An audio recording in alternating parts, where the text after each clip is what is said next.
shall do. It isn't they may do it or they might have to do it. It says this is what their duties are. This is what they have to do. Now the question is, why aren't they doing it? Well, if you were going through a traffic light and it was red, they'd let you know why you shouldn't go through the red light. You'd wind up down the station house, and it's down here, it's down the courthouse, and then it's how many bucks is this worth? And how much do you have in your pocket? And then you learn that pretty good, not to go through a red light. But the assessors went through a lot of red lights. They violated a lot of law, and they took an awful lot of money out of your pocket. And you know, benefited from it a bunch of banks. So John read the law, and he told you what you had up on the screen, and it'd still be confusing to you. The mortgagees normally are banks or wealthy people that are in the money business. They get their money from the government, they get it from trust, they get it from retirement funds, deposit in their bank, for a small amount of interest that they give the depositor. Then they lend it out for as much money as they can get. So they are mortgagees. And if you go down and you want to buy a house or get a small business loan and use a piece of property as collateral, they'll give you what is called a mortgage, and you become the mortgagor. You give them a mortgage, and they're the mortgagee. The mortgagee is the money man. The mortgagor is the indebted person. Now, every homeowner that has a mortgage was the victim of a deceptive practice. Let's take the federal fair trade law. Now, there are a whole bunch of lawyers out there. If they don't understand the law, they can call me up and tell me I don't understand the law. It's okay. Maybe I'm not going to quote the right kind of music to the fair trade law, the federal law. But the federal law, fair trade, means people in business can't take advantage of other people using trickery or deceptive practices that constitute fraud. Well, to protect the people, we have what's called public policy. And the Constitution of the Commonwealth and the statutes establish public policy for commerce and trade. Now, the consumer has to be protected, and the taxpayer has to be protected. The Commonwealth's Constitution establishes public policy. It says every citizen shall have the burden and responsibility for supporting and maintaining the Commonwealth and its people and the general welfare, and they should have to share that burden equally, proportionately. It's their duty to support the Commonwealth of Massachusetts and pay a proportional and equal tax on your estate interest, on the money, the wealth that you have, because you derive that from being a citizen of the Commonwealth and having commerce and trade and making money in the Commonwealth. But it makes no provision to tax the poor, because the Commonwealth is for the general welfare, and the poor don't have any estate interest. And we are supposed to take care of that, because we control equal opportunity, we control commerce and trade, and if we fail to take care of a few people and they fall through the holes and the cracks, and they become, we'll say, depressed and they can't compete, and there's a lot of people today that are that way and they're overburdened and they can't make it, we're supposed to take care of them, and the general tax does that. So everybody has to pay a tax on their estate interest, and likewise, especially with real estate. Now the banks, when they become a mortgagee and take a mortgage from the mortgagor, they become the primary owners of that real estate. They don't have possession of it, but they have prior control. If anybody is in possession of that property as a mortgagor, they have to get an atonement from the bank, even to paint it or to fix it up. They need permission from what is the principal owner, the bank, who has a recorded mortgage, and because of that, they are the owners of that property with the mortgagor. And because they have prior ownership right and title right, they have an obligation to pay a proportion of their estate interest and the value they hold in the property, and to be taxed according to the Constitution. Now, the assessors are compelled first to determine what is the value of the property, and they appraise it for its full value. And then they're supposed to say, according to this law, the statute 5912, what is the proportional interest that the prior title owner has, who is a mortgagee. And they're supposed to, according to this, send a bill first to the bank for the amount of money that they're supposed to pay in proportion to their estate interest, and levy that so that it can be satisfied in taxing the value, the whole value of the property. And then after they do that, they can't send the owner in possession or the mortgage or the bill. They cannot send a bill, according to that law, to you, the property owner, the mortgagor, until they first send a bill to the bank taxing them for their proportional estate interest. Then, the law says, they shall deduct that from the value of the property, and then they shall send the mortgagor a bill after deducting that amount of money from the assessed value.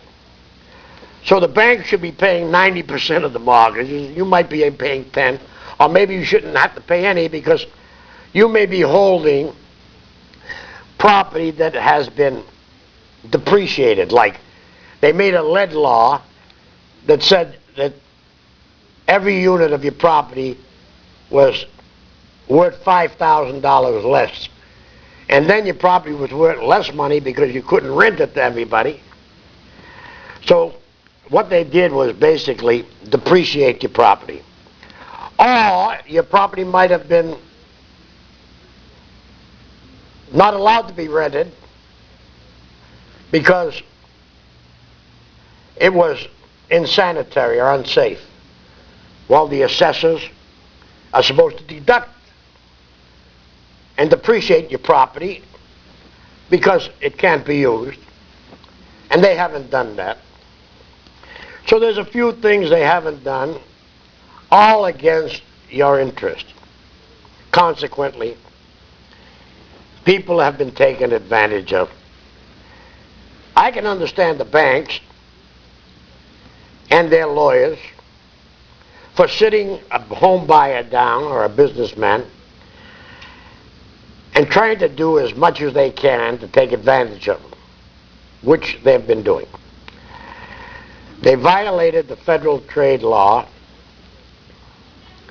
by a deceptive practice. In order for a person to get a loan from the bank to buy a business property or a home, they had to sign under duress an agreement that in fact denied them the protection of equal taxation and allowed their lawyers to sit idly by while their clients signed an agreement against the public policy, which is a violation of federal law. You can't write an agreement that violates public policy. In this case, public policy was established by the Constitution to protect free commerce and trade, so everyone could have an equal opportunity to become something. But you can't become something if you're enslaved economically and sociologically. So they set an agenda that was totally corrupt, in violation of the law, and our Attorney General and our district attorneys, champions of the people, were looking the other way all these years, while the assessors practiced extortion. Because there's a criminal offense for a public officer to send someone a bill and ask them or demand that they pay it and coerce them, such as they do when they send you a fraudulent bill on taxes in this manner. And that's a criminal offense. That's called extortion. Any public official, any officer, police officer, anybody demands money from you,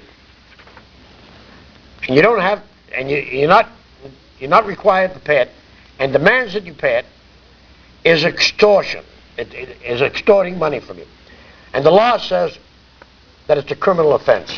Well, part of what we did into the complaint addresses that issue, where we wrote, the constitutional obligation of the mortgagees and the mortgagor's responsibility to equally pay taxes upon their estate interest proportionally cannot be abridged as a condition to procure the mortgaged loan on the real estate, on the real property. Therefore, the mortgagee has unlawfully violated the civil rights of equal taxation of the mortgagor, using deceptive practices by not making a full disclosure that the contract improperly required the mortgagor to pay the mortgagee's assessed taxes on the estate interest of the mortgagee with a threat of foreclosure for failure to do so. Although such acts are fraudulent acts contrary to the protection of the Constitution of Massachusetts, Part the Second, Chapter 1, Section 1, Article 4, Note 70 is a decision by the court. The exercise of the constitutional grant to the legislature to enact laws as to the public interest requires cannot be curbed by an agreement between private individuals, and it cites Atkins' case. We have a phone call. Let's take a phone call. Hello? Yes, sir. I just bought a multi-duplex home in the city of North Adams, and I think the lead paint laws are very unconstitutional. Well, of course they are. They took property, and they applied a law that's de facto. They made something that for 100 years was legal to do, and the state really mandated that lead be put in paint at one time because they said it was the best quality paint. And the laws compelled paint manufacturers to put so much lead in it. Now, the lead hazard really wasn't really dangerous. It's the incidental and accidental ingestion of lead through accidental ingestion. And statistics show that it was far better when they didn't remove the paint then when they Well, removed that's the same case as the removing asbestos. You're better off leaving it where it is if it's in good condition than removing it. well, as soon as you disturb it, you create a greater hazard. Isn't that the same as with lead paint? Absolutely, absolutely. As a matter of fact, they've caused more problems than the old law solved. The old law educated people in preventive medicine, public health. It said to mothers, instruct your children proper hygiene, to wash their hands, to put only a toothbrush, and food in your mouth. But undoubtedly, they like to diseducate people, and they like to create industries. The lead law violates the 4th, 5th, and 14th Amendment. It takes property, condemns it without just compensation. That's a violation of federal and state law. It's de facto because it makes something that was lawful to do unlawful, imposes a penalty, and makes it a crime. I mean, 90%, 95% of the kids that are well taken care of or well fed, they're not going to be chewing on windowsills. They're not going to be chewing on doorknobs and Of course that not. type of thing. Of course not. And anything that's airborne is minuscule. It's only going to be airborne when it's disturbed and stripped. Actually, lead tends to set down pretty heavily. ABC SOPL program 2020 did an expose on the worst EPA site in the United States in Colorado, where silver mining had created a situation whereby lead tiling saturated the soil a foot thick and deep. And a bunch of houses were built there in Colorado, and EPA said they wanted to condemn all of the houses, and they wanted to protect the children. Well, Colorado tested everyone, and there wasn't one child that had 10 parts per million. No, because he wasn't eating it. Well, no, they were playing it. They were playing it, and they were even ingesting it. But undoubtedly, it was dissipated some way because they couldn't eat that much dirt. But they weren't that hungry. no, we have it in our atmosphere, and they created an industry, and they made the lead law. They made inspectors. They made people to take it out, testing laboratories. The laboratories, that test, make an awful lot of money from the government, from the state. So the school children, well, they're tested for the first 6 years. These laboratories are making a lot of money. And when it comes right down to it, you get the statistics from public health, vital statistics, prior to the lead law and after the lead law, and you find that they created more of a big problem. change. Not No, only they did that, create more of a problem. I used to work for an asbestos removal company and also a lead abatement company. And when you remove asbestos, that can stay in your system for years. But when you remove lead, that will come out of your system. Well, the lead, there are very few people. One in probably 50 million have a zero tolerance for lead. But there was a little kid on TV, she had a zero tolerance for water. She couldn't get a raindrop on her. Some people, will be affected. And there are children that are infected. But there wasn't that much of an infection until they created it. now one of the biggest things that they created this law for was to induce litigation, because they want to take Well, the your attorneys property dollar Well, value and use it. Well, and take it creating away from unrest, creating unrest to arrest is a psychological warfare pattern that they use in a clandestine way in order to disrupt people and make people, so that they can control them.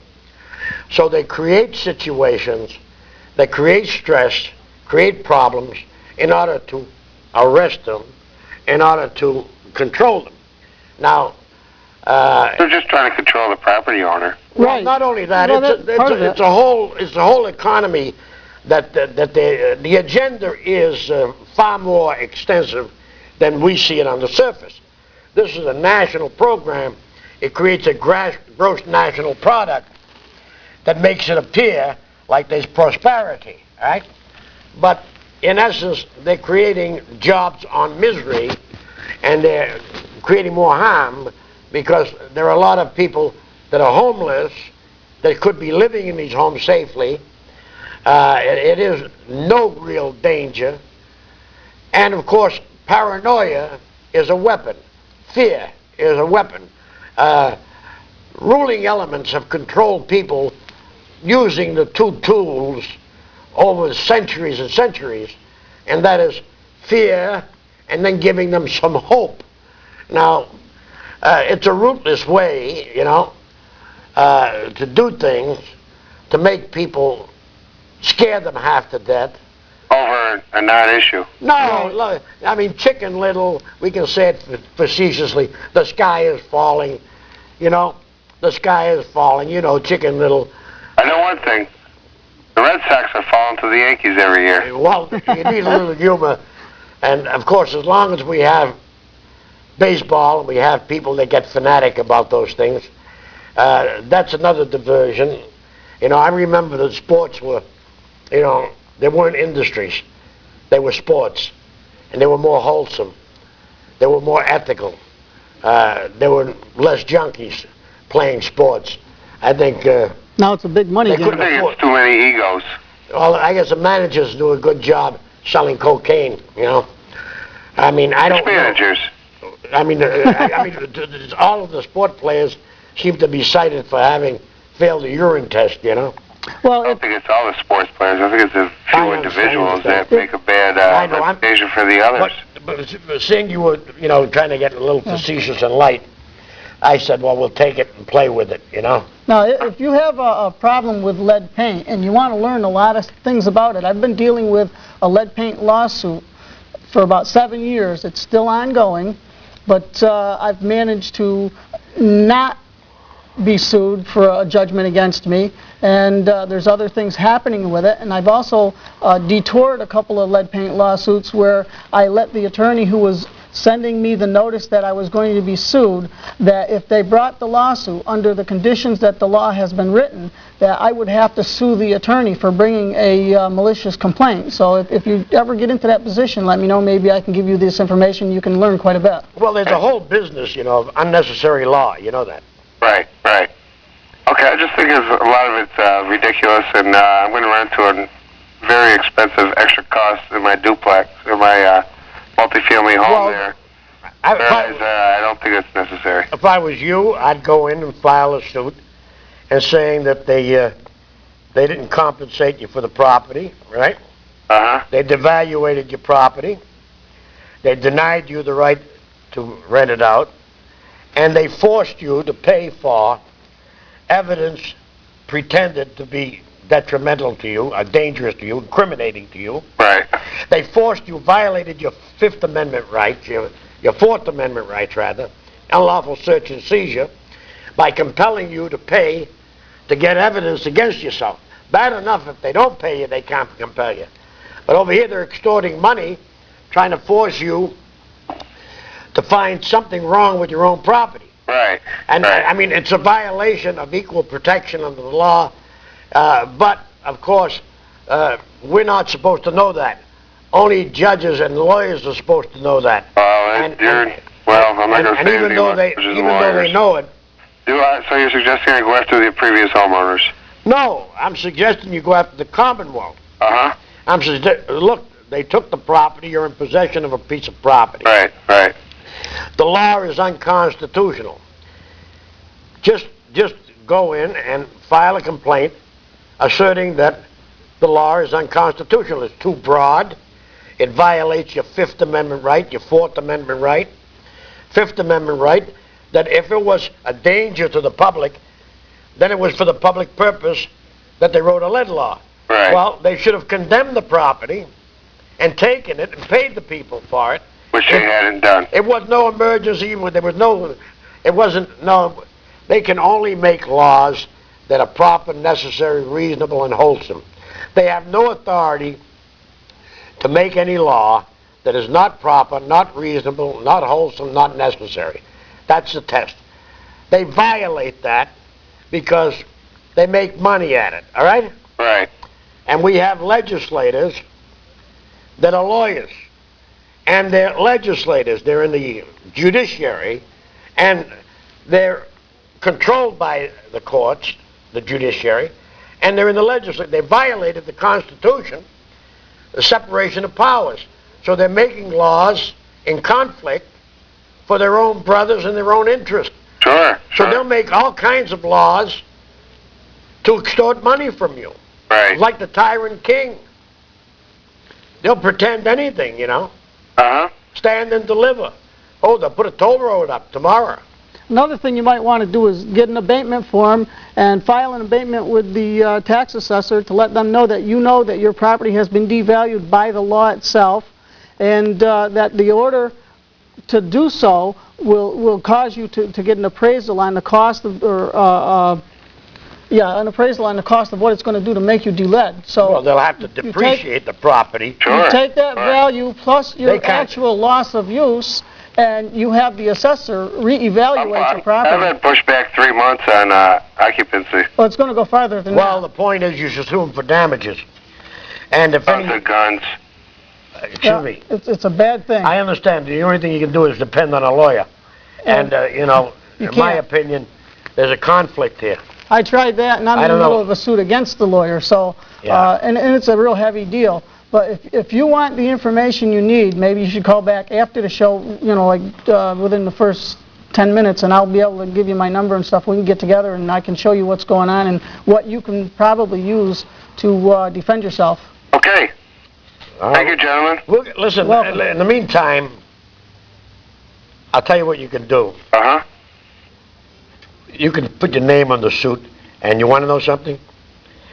You can sue the banks for triple damages and wipe out your mortgage, and you can sue your lawyer, who you hired, who was there to let you sign this paper, so you can wind up owning your property free and clear.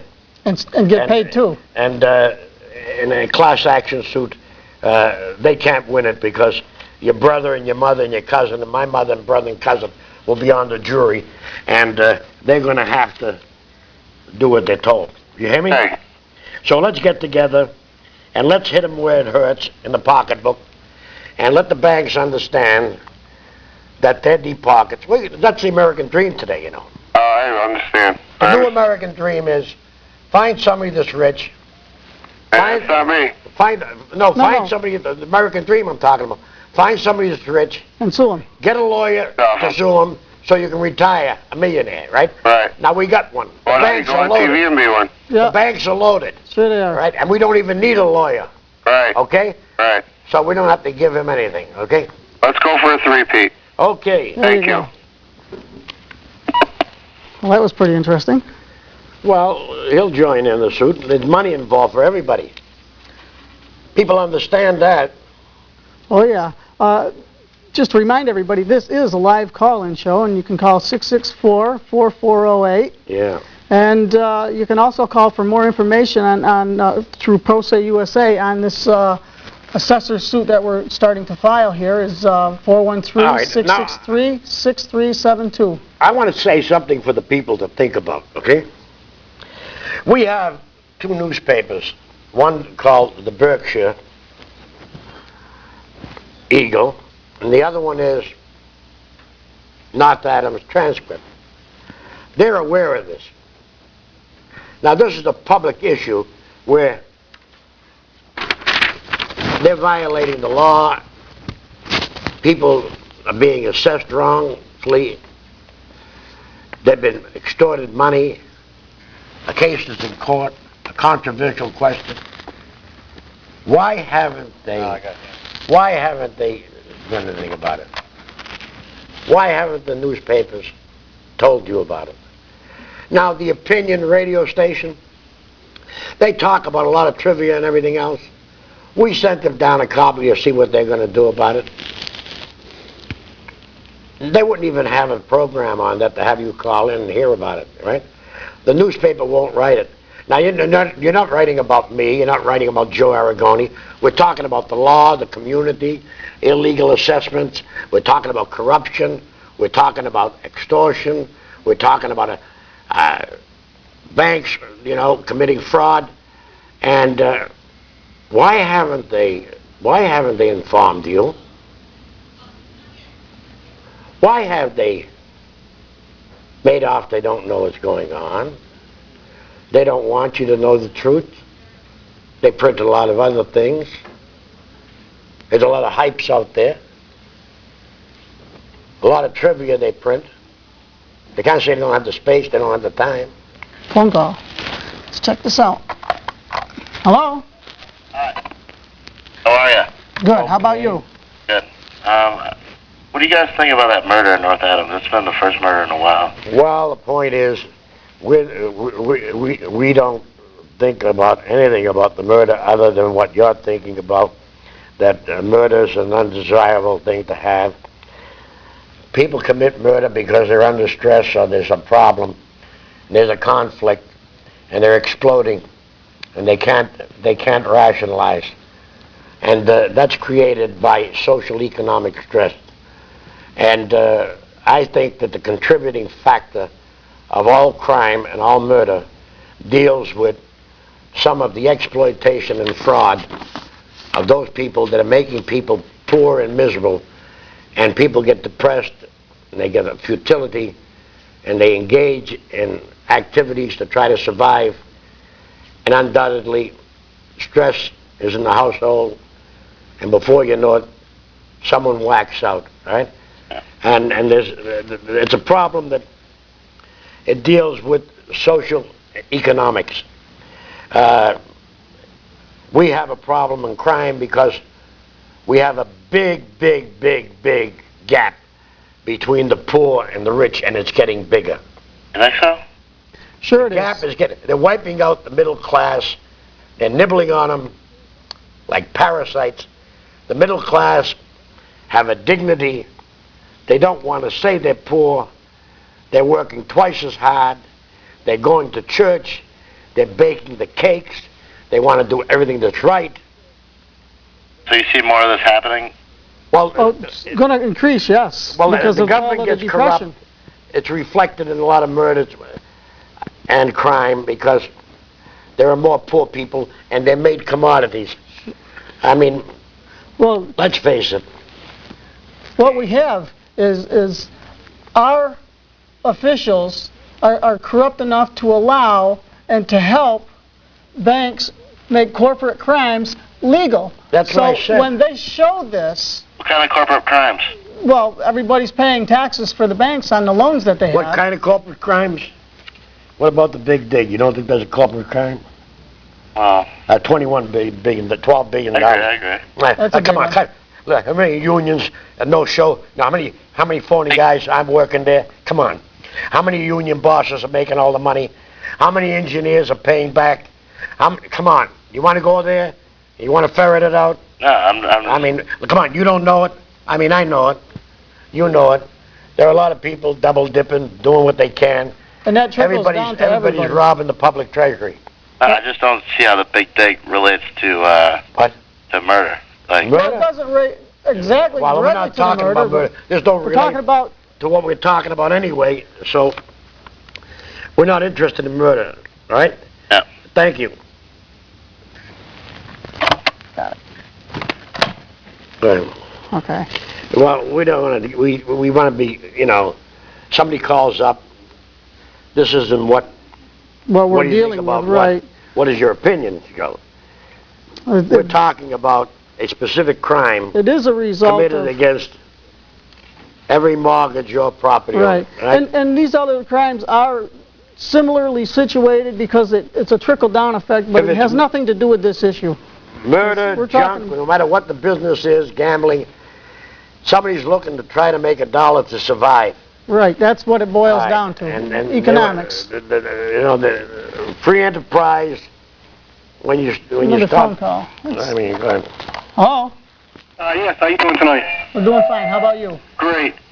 I just want to know, how does the panel feel about diversity in North Adams right now? compared to, say, 10 years ago? The what? Diversity of what? What particular? The population, basically. The population? What about diversity of Actually, a little bit. Well, I don't know what he's talking about. the diversity means the amount of different races. Is that what you're talking about? Yes. Actually, it's probably for the best, because the more you have in racial mix-up that's normally growing on its own, it's quite all right, but it has nothing to do with the issue that we're talking about. Listen. I would love probably to play this game, you know, of therapy with you, but we're not here to be diverted into thinking about other things. This is a general aspect of crimes against humanity in general by fraud by public officials. We know that the law says this is what they're supposed to do. We know they haven't done it. We want to know why the Attorney General and District Attorney haven't prosecuted these people, and why they've allowed them to conduct this fraud on the taxpayers for years and years. And all the other things you're talking about, sociological problems, you could save that for politically correct people that want to play a game of let's have group therapy. I'm not dealing with that control opposition kind of dialogue here. That's too unsophisticated for this guy. So call up when you get an opinion station. Thank you very much.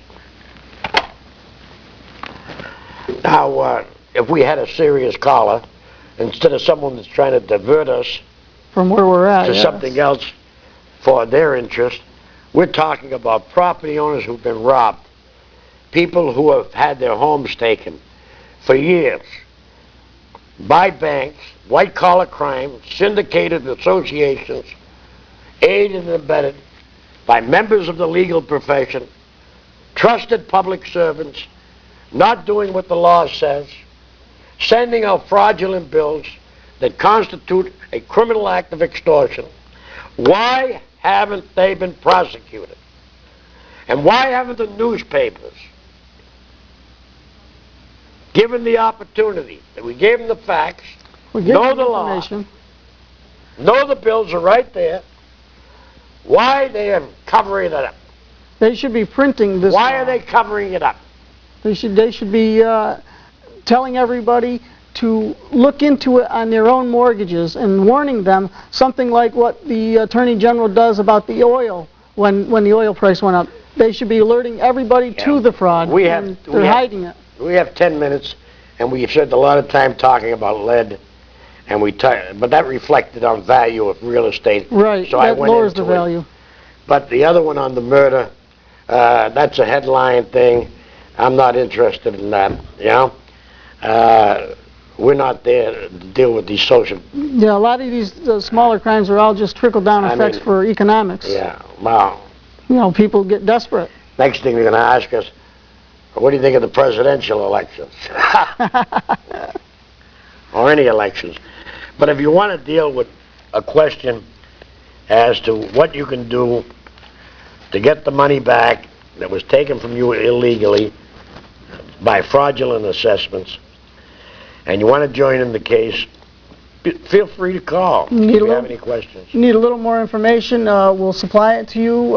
We'll even go over the complaint with you if you need to be more educated into what the complaint says. You're going to have to read it anyway if you want to join in. All right. Now, we have about 7 minutes, I think. But whatever, in the summation, John, I think that what we should do is tell these people that we're going to we're going to have to pay for public service announcement. We're going to have to pay to have you meet with us at the Holiday Inn, maybe, and we're going to get some money, and we're going to go door to door with flyers, knocking on the door, getting the property owner, saying you own the property, we'll send the crusade out.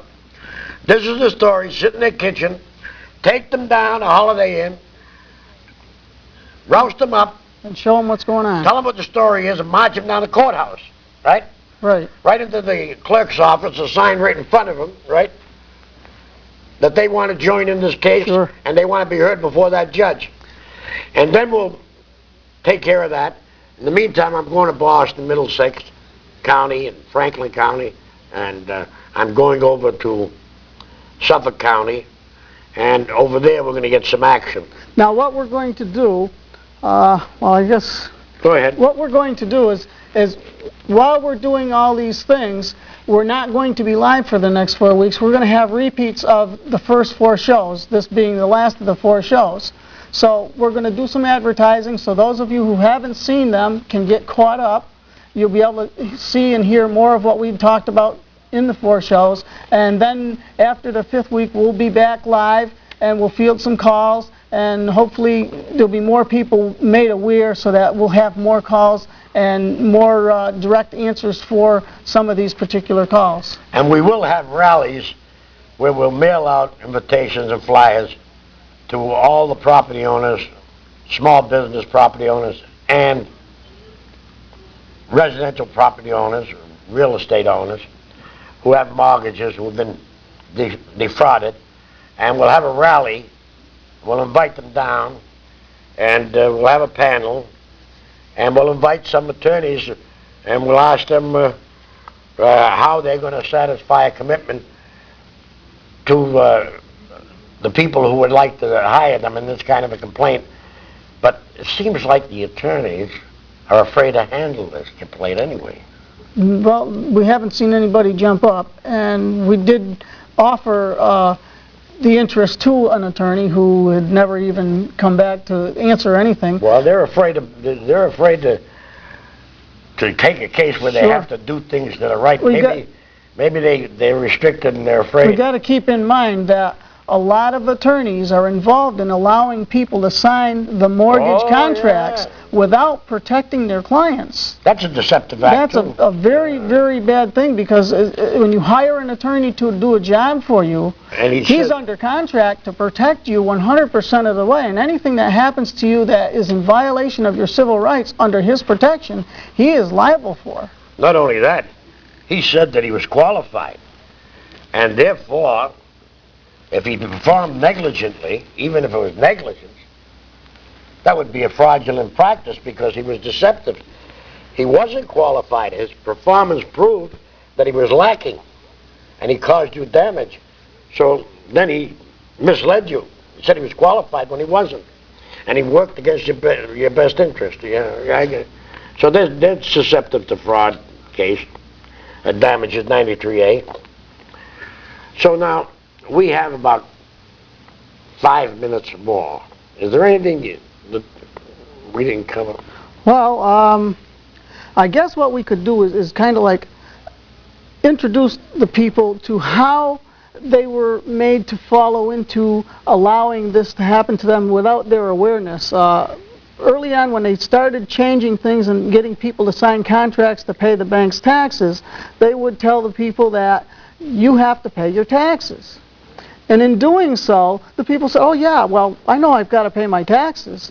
And as they changed the contracts, the people believed that all of the value of the property, because they said this is your property, is your responsibility to pay the taxes on. And this has been happening for years. Your parents got caught up into it. Their parents got caught up into it. It started back like in the early 1800s. So now, in doing this, everybody today who's buying a piece of property doesn't realize that they are being cheated right straight out to their face, and it's like a hidden flag right in front of them. Well, you see, the people are not aware, and the people are innocent, okay? And the people are trusting, and they trust people with titles, and they trust people that are public servants. They trust people they elect to office. They trust the people who have controlled their money and control their law. And because they're so trustworthy, you know, everybody knocks on their door and cheats them. You know, it's like, you know, you invite a whole bunch of tricksters and gypsies coming through your town, they're going to take everything they can from you. That's their way of life. But to see public officials and see judges and lawyers, you know, swear under oath and go to church and raise themselves up on a high pedestal and do the things that they're doing to people who trust them is a seditious, cheap, dirty crime against humanity and public trust. And it is a crime against humanity. When the Attorney General sits idly by and knows that this kind of fraud and crime on the general public is perpetrated, when a judge knows that,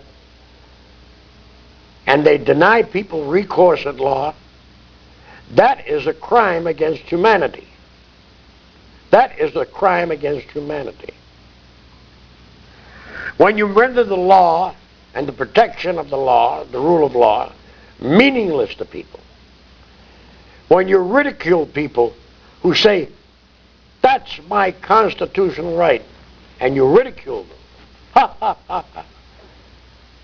I mean, that has got to be the most offensive thing.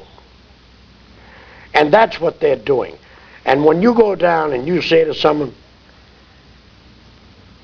who stops you and you know it's unfair,